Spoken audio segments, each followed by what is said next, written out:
By election करीब आया है। लोग सवाल पूछते हैं, चर्चा करते हैं कि वोट किसको दे, वोट किसको दे। मतलब हमारे लोगों को ये बात समझ में नहीं आ रही कि वोट किसको दे। तो भाई इसको हम जिसको वोट दे रहे हैं उसकी कुछ तारीख, उसकी कुछ हिस्ट्री तो हमको मालूम होना चाहिए। 1884 में कांग्रेस बनी। कांग्रेस के बनाने वाले चटर्जी, मुखर्जी, बैनर्जी सारे ब्राह्मण लोग थे। गोखले, रानडे, आगरकर ये सारे ब्राह्मण लोग थे। ब्राह्मणों ने कांग्रेस बनाई 1884 में और इन्होंने 1924 को एक बच्चे को जन्म दिया, उसका नाम है आरएसएस। उसको भी बनाने वाले ब्राह्मण हैं, दो ब्राह्मण हैं, एक हेगड़ेवार है और दूसरा जो है गोलवलकर है। तो आरएसएस को बनाने वाले दो ब्राह्मण। आरएसएस ने भी एक बच्चे को जन्म दिया, उस बच्चे का नाम है, पहले जनसंघ था, अभी भारतीय जनता पार्टी कहा जा रहा है उसको।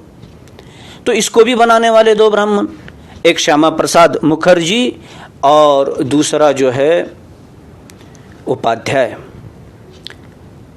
तो कांग्रेस ने आरएसएस को जन्म दिया, आरएसएस ने भारतीय जनता पार्टी को जन्म दिया। तो भारतीय जनता पार्टी और कांग्रेस, इनका रिश्ता क्या हुआ? एक दादा हुआ, एक पोता हुआ। एक दादा हुआ, एक पोता हुआ। दादा ने यूपीए बनाई और पोते ने एनडीए बनाई। हमारे लोग, हम जिनको चुन कर देते हैं, एक तो यूपीए में जाते हैं या तो एनडीए में जाते हैं, एक ही घर में जा रहे हैं। आप चाहे भाजपा को वोट दो, चाहे कांग्रेस को वोट दो, ये तो ब्राह्मण को ही वोट जाएगा, यानी दुश्मन को वोट जाएगा। ये तो हमारी भलाई करने वाले नहीं। आज़ादी से पहले भारत जो है तो सोने की चिड़िया थी। आज देखते हैं कि भारत भिखमंगों का देश बना है और इस देश पर दो ही लोगों का राज रहा, एक तो कांग्रेस का या तो फिर भाजपा का। और जिन लोगों ने देश को बर्बाद किया, देश का सत्यानाश किया, उनको ही हमारा वोट जा रहा है। और सत्यानाश करने वाले लोगों से हम ये कह रहे हैं कि आप हमारा भला करो। अरे कैसे भला करेंगे? इन्होंने तो सत्यानाश किया ही है और कर ही रहे हैं।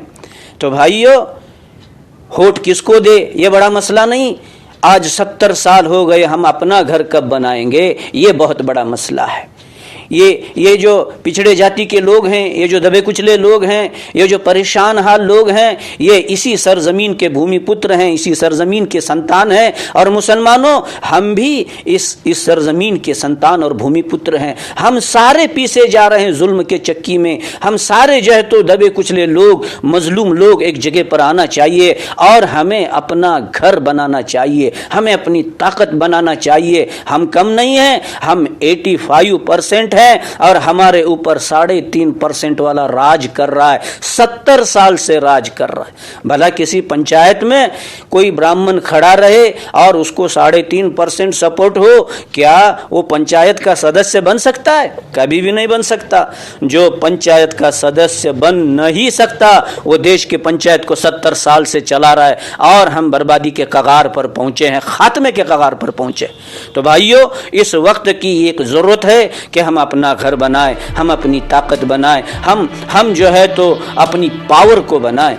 हम SC, ST, OBC और आदिवासी और पिछड़े और दबे कुचले लोगों को करीब ले, गले से गला मिलाए। हम हमारा गठबंधन बनाएंगे, हमारी पावर बनाएंगे तो हम बच सकते हैं। जालिम का साथ देकर हम कभी भी बच नहीं सकते। वोट किसको देना ये बहुत दूर की बात है। ये पहली बात तो यह है कि हमें बचने का सामान अभी तैयार करना चाहिए, ये बहुत ज़रूरी है और इसको गहराई से सोचना और समझना ज़रूरी है।